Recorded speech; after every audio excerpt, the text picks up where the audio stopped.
नमस्कार, मी गोपाल चव्हाण। आजच्या व्हिडिओमध्ये आपण पवित्र शिक्षक भरती प्रक्रिया याच हप्त्यात होणार आहे याबाबत माहिती घेऊया।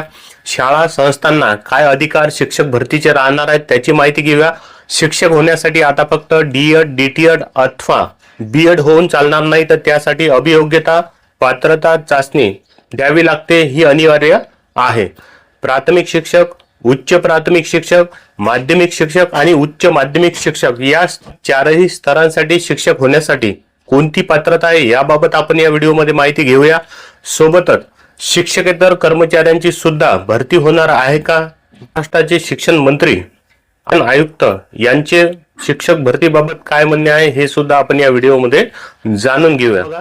वरील सर्व बाबींवर आपण सविस्तर चर्चा करणार आहोत, माहिती घेणार आहोत। त्यापूर्वी पवित्र शिक्षक भरती म्हणजे काय हे थोडक्यात आपण समजून सुरळीत व्हावी, गुणवत्तापूर्ण शिक्षक यांची भरती व्हावी यासाठी संस्था, जिल्हा परिषद किंवा इतर आस्थापनावर भरती करण्यासाठी महाराष्ट्र शासनाने 2017 पासून पवित्र पोर्टल सुरू केलेले आहे। पवित्र पोर्टलवर रजिस्ट्रेशन केल्याशिवाय तुम्हाला शिक्षक होता येणार नाहीये। आता पवित्र पोर्टल याचा पूर्ण अर्थ काय, तर portal for visible to all teachers recruitment असा त्याचा शिक्षक बनण्यासाठी आता डी.एड, डी.टी.एड म्हणजे पूर्वीचे डी.एड आणि आताचे डी.टी.एड आणि बी.एड असून चालत नाही, तर तुम्हाला सी.टी.ई.टी, टी.ई.टी, टेट यासारख्या परीक्षा द्याव्या लागतात। आता पहिला स्तर प्राथमिक स्तर म्हणजे वर्ग 1 ते 5 साठी जर तुम्हाला शिक्षक बनायचे असेल तर तुम्हाला डी.टी.एड प्लस टी.ई.टी पेपर 1 किंवा सी.टी.ई.टी पेपर 1 पास करावा लागतो। दुसरा स्तर उच्च प्राथमिक स्तर वर्ग 6 ते 8 साठी तुम्हाला शिक्षक व्हायचे असेल तर तुम्हाला डी.एड अथवा डी.टी.एड अथवा बी.एड किंवा पेपर 2 टी.ई.टी किंवा सी.टी.ई.टी हा पास करावा लागतो, हा अनिवार्य असतो।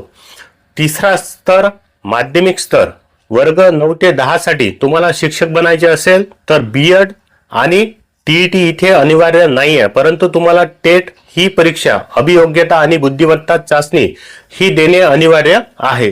चौथा स्तर उच्च माध्यमिक स्तर या ठिकाणी 11वी 12वी साठी तुम्हाला शिक्षक व्हायचे असेल तर पोस्ट ग्रॅज्युएशन बी.एड आणि टेट ही परीक्षा देणे तुम्हाला अनिवार्य असते। थोडक्यात काय, तर प्राथमिक स्तर आणि उच्च प्राथमिक स्तर वर्ग 1 ते 5 आणि 6 ते 8 वर्गासाठी तुम्हाला टी.ई.टी अथवा सी.टी.ई.टी पेपर 1 आणि पेपर 2 हा पास करणे अनिवार्य असते। त्यानंतर माध्यमिक आणि उच्च माध्यमिक स्तरावर तुम्हाला फक्त टेट ही परीक्षा द्यावी लागते। ही परीक्षा 200 गुणांची असते, यामध्ये पास अथवा नापास असा कोणताच निकाल लागत नाही। आता टेट म्हणजे असा त्याचा अर्थ होतो, त्यालाच आपण मराठीमध्ये अभियोग्यता आणि बुद्धिमत्ता चाचणी म्हणतो। जी परीक्षा 2017 पासून महाराष्ट्र शासन 2023 मध्ये परीक्षा दिलेले विद्यार्थी या शिक्षक भरतीसाठी पात्र होणार आहेत। आता ही प्रक्रिया कशी असेल, शिक्षक भरती प्रक्रिया ही मराठी माध्यमांच्या मुलांसाठी आणि इंग्रजी माध्यमांच्या मुलांसाठी असणार आहे। आता इंग्रजी माध्यमांची मुलं किंवा विद्यार्थी किंवा अभियोग्यता धारक ज्यांनी आपलं डी.एड, डी.टी.एड, बी.एड इंग्रजी मधून केलेले आहे त्यांना आपण इंग्रजी माध्यमांचे अभियोग्यता धारक शिक्षक म्हणूया। सोबतच महाराष्ट्र शासनाने 19 जून 2013 ला महाराष्ट्रामध्ये सेमी इंग्रजीच्या शाळा उघडल्या होत्या आणि त्यानंतर 11 वर्षानंतर त्यावर कोणत्याच इंग्रजी माध्यमांच्या शिक्षकाची नेमणूक केली नव्हती। आता ही भरती प्रक्रियाद्वारे त्या ठिकाणी शिक्षक, परंतु ही भरती प्रक्रिया आचारसंहितेमुळे बाधित होईल का यासंबंधी माहिती आपण समोर बघूया। शाळा संस्था चालकांना शिक्षक भरतीचे कोणते अधिकार आहेत, पूर्वीसारखे त्यांना शाळा शिक्षक भरती करता येणार नाही आहे, तर त्यांना शासन परीक्षा घेऊन पवित्र पोर्टल मार्फत जे अभियोग्यता धारक विद्यार्थी शिक्षक शाळेला देण्यात येतील त्यांचा रेशो 1:3 असेल, म्हणजे एका जागेसाठी 3 विद्यार्थी 3 अभियोग्यता धारक त्या ठिकाणी पाठवण्यात येतील। त्यामधूनच शिक्षकांची किंवा त्यामधूनच शिक्षक पवित्र पोर्टल मार्फत पाठवण्यात आलेले संस्थेला तेच विद्यार्थी घेणे बंधनकारक असणार आहे।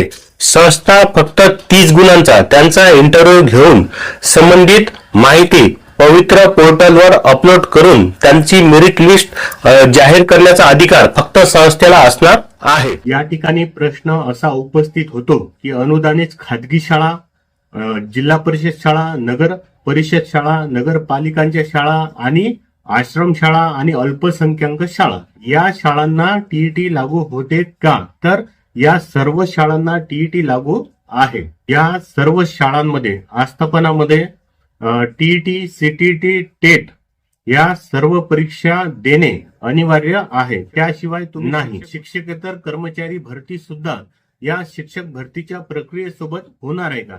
तर याचं उत्तर नाही आहे. आणि लोकसभा निवडणुकीपूर्वी असा कोणताच निर्णय सध्या तरी होईल असे कला क्रीडा शिक्षक यांचे सुद्धा पद भरण्यात येणार आहेत का? तर याचं उत्तर सुद्धा नाही आहे. कारण की संच मान्यतेमध्ये यासारखे पद सध्या तरी उपलब्ध नाही आहेत. म्हणून संच मान्यतेनुसार शिक्षकांची पदे भरल्या जाणार आहेत. म्हणून कला शिक्षक, क्रीडा शिक्षक यांचे पदे संच मान्यतामध्ये सध्या तरी उपलब्ध नाही आहेत. त्यामुळे त्यांची शिक्षक भरती प्रक्रियामध्ये समाविष्ट होण्यासाठी जी प्रक्रिया आहे, ज्याप्रमाणे आपण उदाहरणार्थ MPSC चे आपले रजिस्ट्रेशन करतो, त्या ठिकाणी आपली वैयक्तिक माहिती, व्यावसायिक माहिती ज्याप्रमाणे नमूद करतो, त्याचप्रमाणे पवित्र पोर्टल या ठिकाणी तुम्हाला तुमची वैयक्तिक माहिती, व्यावसायिक शैक्षणिक पात्रता, टीईटी, टॅट, सीटीईटी या सगळ्या परीक्षांची माहिती त्या ठिकाणी भरायची. त्यानंतर पवित्र पोर्टलवर खाजगी संस्था, नगर परिषदच्या शाळा, जिल्हा परिषद शाळा, मराठी आणि इंग्रजी माध्यमांच्या शाळा, रिक्त जागांची, संस्थांची माहिती त्या ठिकाणी तुम्हाला पसंतीक्रम देण्यासाठी उपलब्ध होते. परंतु त्यापूर्वी तुम्ही टेट ही परीक्षा दिलेली असली, त्यानंतर स्वतःचं सेल्फ सर्टिफिकेशन केलेलं असलं पाहिजे. त्याच लोकांना त्या ठिकाणी प्रिफरन्सेस, पसंतीक्रम देण्यासाठी येतात. तुमची शैक्षणिक पात्रता, तुमचे माध्यम, तुमचे विषय, तुमचा कास्ट आणि तुमचे गुण यानुसार तुम्हाला पसंतीक्रम त्या ठिकाणी येतात. आता पसंतीक्रम कोणाला येणार नाही? टेट परीक्षा दिलेली आहे परंतु सेल्फ सर्टिफिकेशन केलेलं नाही आहे, अशा लोकांना त्या ठिकाणी पसंतीक्रम येणार नाही आहेत. आणि ज्या लोकांची नावे टीईटी फ्रॉडमध्ये आहेत त्यांना सुद्धा पसंतीक्रम येणार. पसंतीक्रम दोन प्रकारचे असणार आहेत, विथ इंटरव्ह्यू आणि विदाऊट इंटरव्ह्यू. सध्या महाराष्ट्रामध्ये किती जागांच्या शिक्षकांसाठीची भरती पहिल्या टप्प्यामध्ये होणार आहे? तर जवळपास 22,000 शिक्षकांची भरती या पहिल्या टप्प्यामध्ये होणार आहे. यामध्ये मराठी माध्यमांचे शिक्षक आणि इंग्रजी माध्यमांचे शिक्षक यांची पदे भरण्यात येणार आहेत. अंतिम निवड या सर्व प्रक्रियेची कधी होणार आहे? तर 10 मार्चपर्यंत ही सर्व प्रक्रिया होऊ शकते.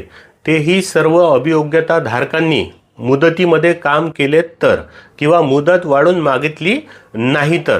मुदत जर वाढून मागितली किंवा शासनाने ह्या तारखा पुढे ढकलल्या तर त्याचा फटका नक्कीच अभियोग्यता धारकांना बसणार आहे. कारण की ही शिक्षक भरती प्रक्रिया लोकसभा आचारसंहितेमध्ये महाराष्ट्रात शिक्षक सेवक यांचे सुद्धा मानधन वाढलेले आहे. शिक्षक सेवकांचे वाढलेले मानधन याबाबत सुद्धा या ठिकाणी थोडक्यात माहिती आपण घेऊयात.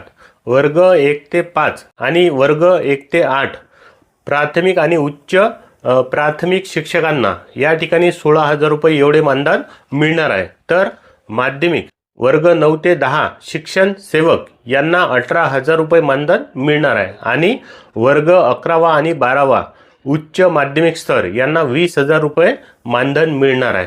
आता 3 वर्षाचा शिक्षण सेवकांचा कालावधी सर्वांना पूर्ण करायचा असतो. इंग्रजी माध्यमांच्या अभियोग्यता धारकांना शिक्षण सेवक कालावधी चालू असताना एक कौशल्य चाचणी द्यावी लागेल. त्यानुसार त्यांना कायमस्वरूपी शिक्षक होता येईल. त्यामध्ये जर ते पात्र ठरले नाहीत तर त्यांना शिक्षक होता येईल. महाराष्ट्राचे शिक्षण मंत्री यांनी वेळोवेळी आपल्याला वेगवेगळ्या पदांबाबतची माहिती दिलेली आहे. या भरती प्रक्रियेची वेळोवेळी माहिती दिलेली आहे. अशा शैक्षणिक माहितीसाठी हे चॅनल सबस्क्राईब करा. हा व्हिडिओ तुम्हाला आवडला असेल तर लाईक करा आणि हा व्हिडिओ सगळ्या अभियोग्यता धारक ज्यांना शिक्षक व्हायचे असेल त्यांना शेअर करा. Thank you for watching.